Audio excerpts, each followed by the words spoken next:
Hello बेटा। अब हम अपना जो डिपार्टमेंट ऑफ एजुकेशन वाला जो हमारी वर्कशीट्स आती है दिल्ली गवर्नमेंट स्कूल्स की, उसकी worksheet 19, topic lines and angles, ninth class के लिए। तो मैक्सिमम अब तक तो हमारी जो वीडियोस चल रही थी वो ऑनलाइन चल रही थी, लेकिन काफ़ी बच्चों को जो डाउट था वो उनके फ़ोन और मैसेजेस आए कि उस टाइम पे जब मेरी क्लास होती है वो बच्चे अवेलेबल नहीं हैं, कुछ के पेरेंट्स बाहर जाते थे, कोई एक ही फ़ोन है घर में, तो काफ़ी सारे इश्यूज़ थे। तो उसके रिगार्डिंग हमने क्या सोचा, फिर हम वीडियोस ऐसे बना के अपलोड करेंगे जिससे जब भी आपके पास अवेलेबल हो आप अपना फ़ोन देख सकते हैं। हम सिर्फ जो वर्कशीट्स हैं इस पे काम करेंगे, जो वर्कशीट है उसे आपको एक्सप्लेन करेंगे। एग्जांपल्स तो इसमें भी दिए हुए हैं, सॉल्यूशंस भी हैं, लेकिन जब कोई सामने से एक्सप्लेन करे तो वो ज़्यादा इजीली समझ में आता है। तो ये वर्कशीट जो है सब बच्चों के पास अवेलेबल है ही, आपने अपने फ़ोन में डाउनलोड भी करी होगी। साथ साथ हम इसमें से देख के वर्कशीट में काम करते रहेंगे अपना जो जो आएगा, और बाकी जिसके पास वर्कशीट नहीं होगी नीचे कमेंट सेक्शन में उसे पिन भी कर देंगे ताकि वो वहाँ से अपना वर्कशीट देख सके। तो जो 19th वर्कशीट है ये आपकी, तो यहाँ से स्टार्ट हुआ आपका chapter lines and angles. Lines and angle से स्टार्ट होने से पहले हम लाइन से ही जो आपने पढ़ा होगा लास्ट टू लास्ट क्लास में, 6th में भी पढ़ा, 7th में भी पढ़ा, 8th में भी पढ़ा, 3-4 डेफिनेशंस पढ़ी आपने। एक तो पढ़ा होगा लाइन के बारे में, एक पढ़ा था लाइन सेगमेंट, और पढ़ा था एक रे के बारे में। इन तीनों में डिफरेंस आप सबको पता होगा, नहीं है एक बार हम थोड़ा सा रिवाइज करते हैं तब आगे बढ़ेंगे। लाइन का मतलब है कि एक जिसका कोई ना तो फिक्स पॉइंट है ना एंड पॉइंट फिक्स है, कोई सा भी पॉइंट उसका फिक्स नहीं है। वो लेफ़्ट की तरफ भी एक्सटेंड हो सकती है, राइट की तरफ भी एक्सटेंड हो सकती है। अगर वर्टिकली बनाएंगे तो अपवर्ड भी जा सकती है, डाउनवर्ड भी जा सकती है। मतलब अगर हमने ए बी है तो ए बी को हम कहीं भी इस साइड कितना भी एक्सटेंड कर सकते हैं, इस साइड कितना भी एक्सटेंड करें, इसकी कोई लिमिट नहीं है। लेफ्ट में एक्सटेंड करो, राइट में एक्सटेंड करो, एक्सटेंड करते जाएंगे, इसकी कोई लिमिट नहीं है। लेकिन लाइन सेगमेंट एक फिक्स है कि ए से स्टार्ट होकर वो बी पे ख़त्म हो जाएगा। जैसे कई सारे क्वेश्चंस में, कंस्ट्रक्शंस वगैरह में हमने बनाया कि 5 सेंटीमीटर की लाइन बनानी है, 3 की बनानी है, 4, तो फिक्स है कि हमें स्केल से 3 सेंटीमीटर बनाना है तो 3, तो जिसकी एंड पॉइंट फिक्स हो, कि स्टार्टिंग पॉइंट भी फिक्स है, एंड पॉइंट भी फिक्स है, वो है हमारा लाइन सेगमेंट। तीसरा आता है रे। रे में आप एग्जाम्पल ऐसे समझ सकते हो जैसे आपके घर में टॉर्च है, लेज़र लाइट है, कि यहाँ हमने उसका बटन दबाया है, यहाँ से वो स्टार्ट तो होगी, लेकिन वो टॉर्च और लेज़र लाइट आगे कितना डिस्टेंस ट्रेवल करेगी उसके बारे में हमें नहीं पता। तो जिसका स्टार्टिंग पॉइंट तो है लेकिन एंडिंग पॉइंट नहीं है, तो वो हो गई रे। आपने रे के बारे में सन रेज का भी पढ़ा होगा कि स्टार्टिंग तो हुई कि हाँ ये सन है, आपका ये स्टार्ट तो हुआ यहाँ से रेज निकलने, लेकिन आगे कहाँ तक जाएगी, कितनी दूर वो ट्रैवल करेगी, कहाँ तक, उसके बारे में हमें कुछ नहीं पता। तो ये है रे। तो लाइन का मतलब कहीं भी उसका कोई फिक्स पॉइंट नहीं है, कहीं से भी शुरू कहीं पे भी ख़त्म, infinite. Line segment starting point ending point दोनों फिक्स है। रे के लिए क्या है, स्टार्टिंग पॉइंट तो एक फिक्स है लेकिन एंड पॉइंट कोई फिक्स नहीं है। तो इसी में अब जो हम अपना वर्कशीट पे आते हैं, वर्कशीट में सबसे पहले आपको दिया लाइंस एंड एंगल्स। अब लाइंस एंड एंगल्स में ने सबसे पहले एक फिगर बना दिया आपके लिए। फिगर में उसने नाम दिया इन्हें ए बी सी और डी।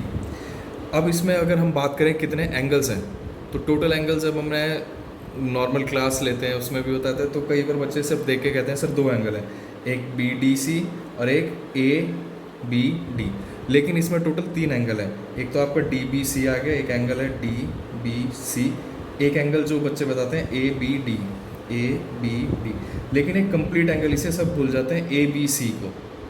ये तो कंप्लीट एंगल है ना, इसी से डिवाइड होकर 2 एंगल्स बने। तो इसमें जो आपका आता है, इसमें फर्स्ट पॉइंट आएगा कि कॉमन वर्टेक्स के बारे में बात करेंगे कि दोनों में वर्टेक्स क्या कॉमन है। कॉमन वर्टेक्स का मतलब कि दोनों एंगलों में फिक्स है।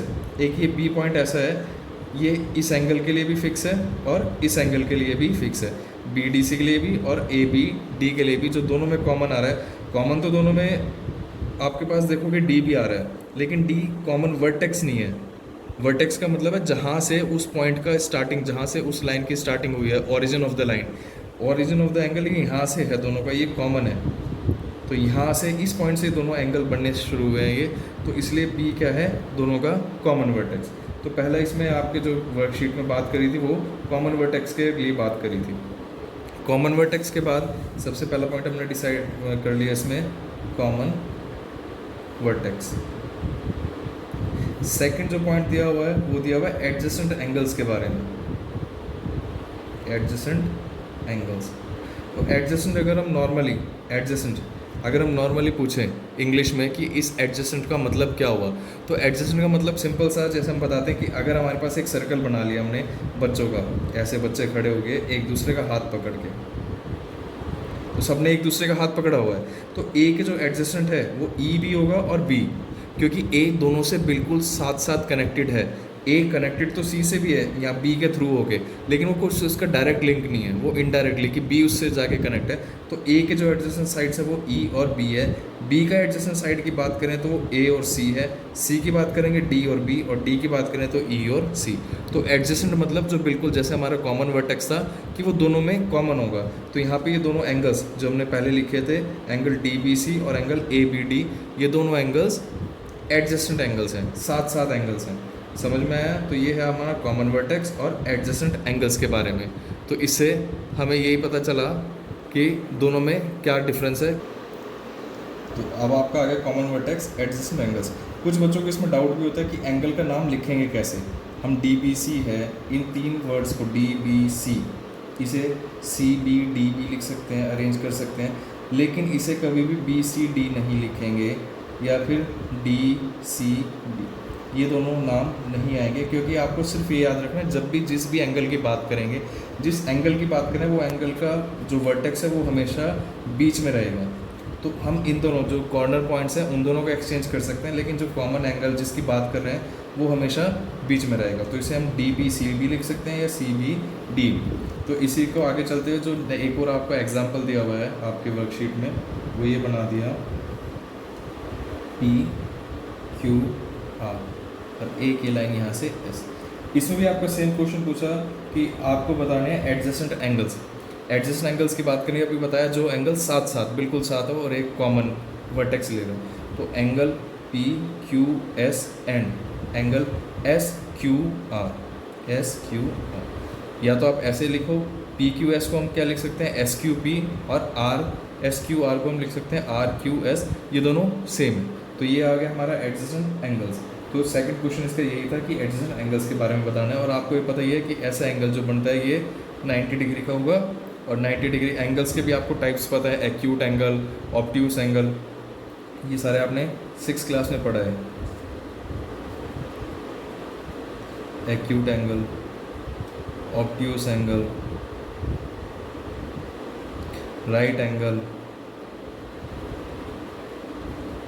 ये सारे टाइप्स ऑफ एंगल्स आपने पहली क्लासेस में सब पढ़े हैं। अब इसके सिर्फ उसके आगे का पार्ट हमें पढ़ना होता है, जो हम करते हुए आए हैं उससे थोड़ा एडवांस में हम हर क्लास में आगे आगे पढ़ते जाएंगे। ऐसे ही इन्होंने थर्ड फिगर बनाई है आपकी, इसमें नाम दे दिया उन्होंने एम एन ई, और ये आ गया आपका ओ। इसका क्वेश्चन था इसका कि name the adjacent angles. Adjacent angles का नाम बताना है, फिर से वही M N O, angle M N O, and angle P N O, P N O. Extreme sides को आप चेंज कर सकते हैं, लेकिन बीच का एंगल हमेशा फिक्स रहेगा। आप ओ एन एम भी लिख सकते हैं, लेकिन ये एन हमेशा दोनों साइड से फिक्स रहेगा। इसके बाद इसने एक और इसमें पार्ट पूछा कि इन दोनों एंगल्स का सम क्या होगा। अगर हम इन दोनों एंगल्स को जो हमने लिखे हैं एडजस्ट एंगल्स, इन दोनों एंगल्स को ऐड कर दें तो इनका सम कितना होगा। आपने लीनियर पेयर के बारे में पढ़ा है कि पूरा का पूरा ये क्या बन जाएगा, लीनियर पेयर, और लीनियर पेयर की वैल्यू कितनी होती है, अगर हम इन दोनों एंगल्स जो हमने एडजस्ट एंगल्स लिखे इन्हें प्लस करेंगे तो एक लीनियर पेयर बनेगा, और लीनियर पेयर की वैल्यू होती है 180 डिग्री। ठीक है बेटा। अब जो नेक्स्ट है आपका, जो इसमें क्वेश्चंस दिए हुए हैं वो आपके लिए दिया हुआ है कि ट्राई योरसेल्फ। वो सारे क्वेश्चंस आप ट्राई करना, लेकिन कुछ क्वेश्चंस हम भी उसमें से देखते हैं कि एक एक आधा क्वेश्चंस क्या दिया हुआ है। इसमें हमें कॉम्प्लीमेंट्री और सप्लीमेंट्री के बारे में दिया है, वो हम डिस्कस करते हैं, बाकी क्वेश्चंस आप सॉल्व करना होगा। कॉम्प्लीमेंट्री एंगल्स आपको सिर्फ याद रखना है, जिन एंगल्स का सम 90 डिग्री होगा, जिन दो एंगल्स का सम 90 डिग्री होगा वो हमारे कॉम्प्लीमेंट्री एंगल्स हैं। जैसे अगर हमने लिखा 10 डिग्री, तो 10 डिग्री के साथ हम ऐसा कौन सा एंगल ऐड करें कि टोटल 90 डिग्री बन जाए, तो वो क्या होगा 80 डिग्री। तो हम कह सकते हैं 10 डिग्री का कॉम्प्लीमेंट्री एंगल है 80 डिग्री, या 80 डिग्री का कॉम्प्लीमेंट्री एंगल है 10 डिग्री। कॉम्प्लीमेंट्री का मतलब क्या होगा, सम जिनका होगा 90 डिग्री। अगर दो एंगल्स का सम 90 डिग्री है तो वो दोनों एंगल्स होंगे कॉम्प्लीमेंट्री एंगल। जो फर्स्ट एग्जांपल इसमें दिया हुआ वो 70 डिग्री का दिया हुआ है, तो 70 डिग्री के लिए आपके पास कॉम्प्लीमेंट्री एंगल क्या होगा कि दोनों एंगल्स का सम 90 होना चाहिए। तो 70 में क्या ऐड करें, 90 आ जाए, तो 70 में हमारे पास क्या ऐड करने से 90 आ जाएगा, 20 डिग्री। तो हम ये कह सकते हैं कि 70 डिग्री का कॉम्प्लीमेंट्री एंगल है 20 डिग्री। ऐसे ही आपके पास दूसरा पार्ट आता है सप्लीमेंट्री एंगल का।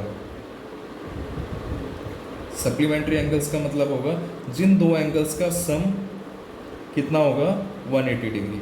यहाँ पे हमारा सम था 90 डिग्री और यहाँ पे हमारा सम होगा 180 डिग्री। जिन दो एंगल्स का सम हमारा 180 डिग्री होगा वो हमारे सप्लीमेंट्री एंगल्स होंगे। जो फर्स्ट एग्जांपल इसमें दिया हुआ है वो है आपका 100 डिग्री। तो 100 डिग्री में ऐसा कौन सा एंगल ऐड करें कि हमारा टोटल सम है वो 180 डिग्री बन जाए। या तो आप पूरे प्रोसेस से लिख सकते हैं कि 100 + x = 180 डिग्री, क्योंकि हम सप्लीमेंट्री एंगल की बात करें तो x = 100 यहाँ प्लस में, तो 180 - 100 ये हो जाएगा 80 डिग्री। तो 100 डिग्री का सप्लीमेंट्री एंगल है 80 डिग्री, या वाइस वर्सा बोल सकते हैं जैसे कि 80 डिग्री का सप्लीमेंट्री एंगल है 100 डिग्री। तो ये कुछ क्वेश्चंस थे जो आपके वर्कशीट के थे। तो ऐसे ही हम आगे की वीडियोज़ में भी सारी वर्कशीट अपनी जो हमारी डिपार्टमेंट ऑफ एजुकेशन की हैं, दिल्ली गवर्नमेंट के स्कूल्स की जो वर्कशीट आज तक अभी तक आ रही हैं सारी, तो वो हम ऐसे ही सॉल्व करेंगे। आप इसमें से सॉल्व करो, देखो वीडियो, जब आपका टाइम हो आप वीडियो देख सकते हैं, फिर अपना जो वर्कशीट है उसे सॉल्व करो, जो आपके क्वेश्चंस दिए उन्हें सॉल्व करो। अगर उसमें कोई डाउट है तो आप कमेंट सेक्शन में बता दो, हम नेक्स्ट क्लास में वो सारे डाउट्स क्लियर करेंगे आगे। तो अब नेक्स्ट वर्कशीट 20 है, वो हम नेक्स्ट क्लास में डिस्कस करेंगे।